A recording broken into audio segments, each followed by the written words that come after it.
ফাঁকিবাজি করি আমি নিজেও বুঝি না। আমি দেখেছি আমাদের মধ্যে একজন ব্যক্তি আসা যাওয়া করে, সে অনেক বুজুর্গের লগে অনেক জায়গায় মাহফিলে যায়।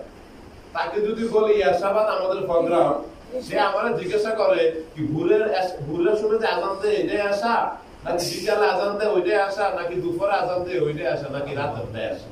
সে আমাকে জিজ্ঞাসা করে, অনেকদিন তাকে বুঝেছি, তারপরও সে আমাকে জিজ্ঞাসা করে আসা কি ভোরের সময় না দুপুরের সময়। আর এই ব্যক্তিটা অনেক দিন ধরে আমি দেখছি মাহফিলে ঘুরে, কিন্তু আমরা আসলে তাকে কাছে পাইতেছি তাকে বোঝানোর জন্য সময় ধরতে পারতেছি না। আবার কিছু বুজুর্গ আছে, নাম নিলে বিপদ হবে, সে ওনাদেরকে বেশি সময় দেয়।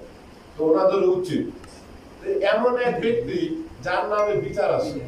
আসলে আমাদের সাথে যারা চলে দেখে মানুষে আমাদের কাছে বলে ও এমন করে।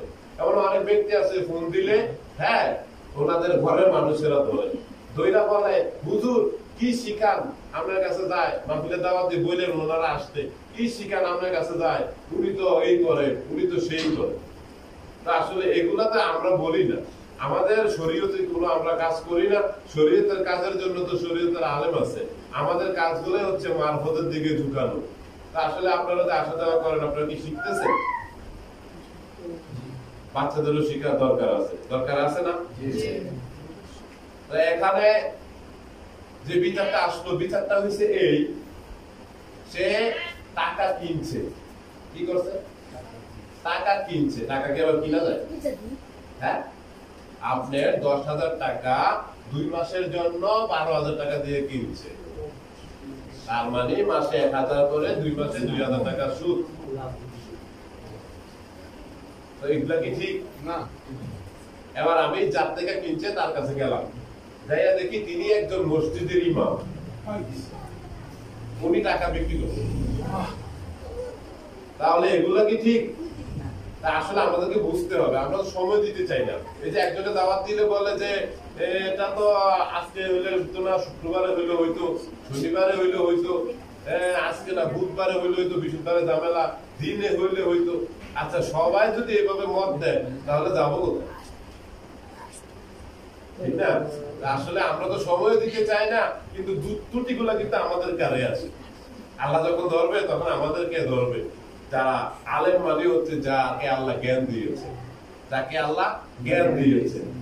আল্লাহ রাসূল সাল্লাল্লাহু আলাইহি সাল্লামকে সাহাবীরা জিজ্ঞাসা করলেন, ইয়া রাসূলুল্লাহ, সর্বপ্রথম জাহান্নামে কে যাবে?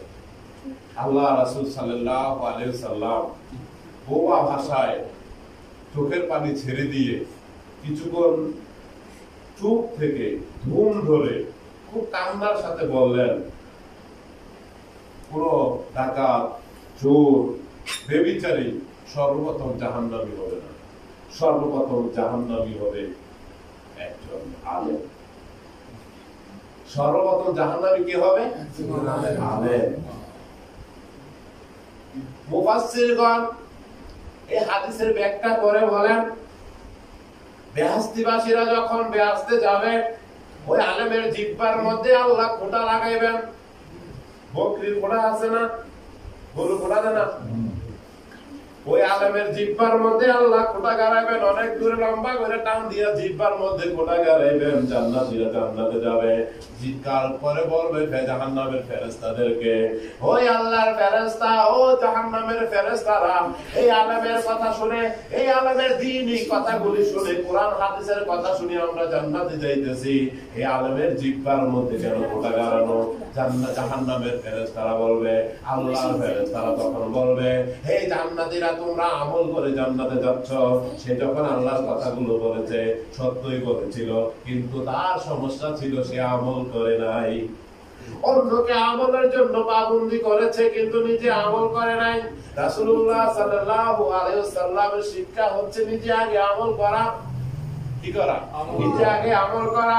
রাসূলুল্লাহ সাল্লাল্লাহু আলাইহি ওয়াসাল্লামের কাছে একটা বাচ্চা নিয়ে ইহুদির বাচ্চা নিয়ে মা বাবা গেল যে, হে মুহাম্মদ সাল্লাল্লাহু আলাইহি ওয়াসাল্লাম, আমার সন্তান আপনি নবীকে মহব্বত করে, যদিও আমরা ইহুদি, তাই আমার সন্তানকে যদি আপনি কোনো কিছু বলেন আমার সন্তান আপনার কথা রাখবে, তাই আমরা ওই বিশ্বাস নিয়ে আপনার দরবারে এসেছি। হে আল্লাহর নবী মুহাম্মদ, আমাদের সন্তানটাকে বলে দেন সে মিষ্টি বেশি খায়, সেজন্য মিষ্টি কম খায়, যায়। মুহাম্মদ সাল্লাল্লাহু আলাইহি ওয়াসাল্লাম বললেন, আপনারা 2 দিন সময় দেন আমাকে, 2-3 দিন পরে আপনারা আসিয়েন। আল্লাহ রাসূল সাল্লাল্লাহু আলাইহি ওয়াসাল্লাম 2-3 দিন পরে যখন ওই বাচ্চাটাকে নিয়ে ইহুদি আসলেন, ওই বাচ্চার মা বাবা যখন বাচ্চাকে নিয়ে আসলেন, আল্লাহ রাসূল সাল্লাল্লাহু আলাইহি ওয়াসাল্লাম বাচ্চাটাকে বলে দিলেন, বাবা তুমি আজকে থেকে মিষ্টি কম খাইও, মিষ্টি স্বাস্থ্যের জন্য ক্ষতিকর। ওই বাচ্চার মা বাবা বলে, হে মুহাম্মদ সাল্লাল্লাহু আলাইহি ওয়াসাল্লাম, এই কথাটা তো আপনি 3 দিন আগে বললেও পারতেন। আল্লাহর নবী কয়, আমি নিজে মিষ্টি বেশি খাইতাম, আমি নিজে মিষ্টি বেশি খাই, বাচ্চাটারে কেমন কইরা বলি তুমি কম খাও? আমি মুহাম্মদ বেশি খাই, যদি আমি বেশি খাই একজনকে বলি তুমি কম খাও, এটা তো ভুল হয়ে যায়। আল্লাহ যদি জিজ্ঞাসা করে আমি কি বলবো? তাই আমি নিজে আগে মিষ্টি কম খাওয়া শুরু করেছি, তারপরে আমি বাচ্চাটাকে বলেছি তুমি মিষ্টি কম খাইও। এই জন্য যখন কোরআন হাদিসের কথা কেউ বলবে, কোন আলেম বলবে, অর্থাৎ কোন জ্ঞানী ব্যক্তি বলবে, তাকে ওইটা আমল করতে হবে, তারপরে অন্যকে বলতে হবে। কি করতে হবে? অন্যকে বলতে হবে। নিজে আমল না করে অন্যকে বলা যাবে না, নিজে আমল না করে অন্যকে বলা যাবে না, নিজের আমল থাকতে হবে। এই জন্য বলি সুফিদের কাজ হচ্ছে আল্লাহর সাথে প্রেম করা। আমি যখন মুরাকাবার কথা বলি, সুফিরা যখন মুরাকাবা করে, সুফির মুরাকাবার মধ্যে আল্লাহর সাথে দিদার হয়। মুরাকাবা মুশাহাদা, মুরাকাবা হচ্ছে আল্লাহর ধ্যান করা, মুশাহাদা হচ্ছে আল্লাহর সাথে সাক্ষাৎ করা। যেমন কিছুক্ষণ আগে বলেছিলাম, মাওলানা আলী যখন একটা সেজদা দিতেন, আল্লাহকে দেখে সেজদা দিতেন, সেজদা উঠাইয়া আরেক সেজদায় তিনি যাইতেন না, আল্লাহকে যতক্ষণ না দেখতেন। আল্লাহর ওলিগণ যখন মুরাকাবা বসে, মুরাকাবা মুশাহাদা তারা আল্লাহর সাথে সাক্ষাৎ করে। প্রশ্ন আসে, কোরআনে বলা হচ্ছে আল্লাহ সুবহানাহু ওয়া তাআলাকে চর্মচক্ষু দিয়ে দেখা যায় না। প্রশ্ন কি? আল্লাহ সুবহানাহু ওয়া তাআলাকে কোরআনে বলা হচ্ছে চর্মচক্ষু দিয়ে দেখা যায় না। আমি তো চর্মচক্ষুর কথা বলি নাই। আমরা যখন মুরাকাবা যাই, আমরা যখন ধ্যান সাধনা যাই, কোরআনের ভাষায় তাফাক্কুরে যখন আমরা যাই, আমরা চক্ষু কি করি? বন্ধ করি। চক্ষু কি করি? বন্ধ করি। আমরা আলো নিভিয়ে দেই, আলো থাকুক না থাকুক সমস্যা নাই, কিন্তু আমরা চক্ষু বন্ধ করে দেই। কোরআন বলেছে চর্মচক্ষু দিয়ে আল্লাহকে দেখা যায় না। আমরা কি মুরাকাবার মধ্যে চক্ষু এভাবে মেলে রাখি নাকি? চক্ষু বন্ধ করে মনের চক্ষু দিয়ে আমরা আল্লাহকে দেখার চেষ্টা করি, চেষ্টা করে আল্লাহ আল্লাহ জিকির করি। কামেল মুর্শিদ তার মুরিদকে, কামেল মুর্শিদ তার ছাত্রকে, শিক্ষক তার ছাত্রকে, সাধু তার সাধু সঙ্গকে যখন সবক দেয়, কি করে? সবক দেয় যে বাবা তুমি এইভাবে এইভাবে জপো, তখন যখন জপে, এটাকে বলে ইসমে আজম। অর্থাৎ ইসমে আজম অর্থাৎ সবচেয়ে বড় বাক্য আজম। এর চেয়ে বড় আর কোনো বাক্য নাই। গুরু যে বাক্য দেয়, গুরু মন্ত্র মহামন্ত্র, যখন শিষ্য গুরুর মন্ত্র নিয়ে বসে যায়, সুফির মন্ত্র নিয়ে যখন সুফির অনুসারী বসে যায় আর জপতে থাকে, ধরেন সুফি বলেছে তুমি জপো আল্লাহ আল্লাহ, আর সে জপতে থাকে আল্লাহ আল্লাহ আল্লাহ আল্লাহ।